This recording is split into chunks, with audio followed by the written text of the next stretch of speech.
કેમ છો બધા? આજે આપણે ટેસ્ટિંગ કરવાનું છે ફૂલઝડી સૌથી અલગ રીતે. તો આપણે આને સળગાવીને પહેલાં તો આપણે માટીના અંદર ગાળશું એ સળગે છે કે નહીં સળગતી, અને પછી આપણે પાણીના અંદર ટ્રાય કરશું તો શું રિસ્પોન્સ આવે આપણે જોઈએ, બરાબર? તો પહેલાં તો આપણે ફૂલઝડીને સળગાવી લઈએ.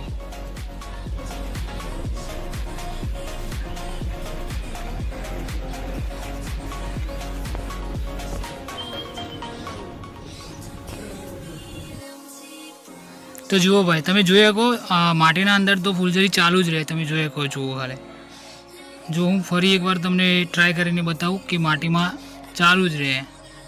આ તમે જોઈ શકો, બરાબર? તો હવે આપણે ડાયરેક્ટ પાણીમાં ચેક કરી આવો. ધીમે ધીમે તો તમને ખબર પડી જ ગઈ છે, તમે જોઈ શકો. આ ભાઈ પાણીમાં સક્સેસ નહીં, બરાબર? ફૂલઝડી જમીનના અંદર એટલે રેતના અંદર તો અળગે, પણ પાણીમાં બંધ થઈ જાય. તો આજનો વિડીયો આટલે સમજ કરી, મળી એક નવા વિડીયોમાં ત્યાં સુધી જય માતા.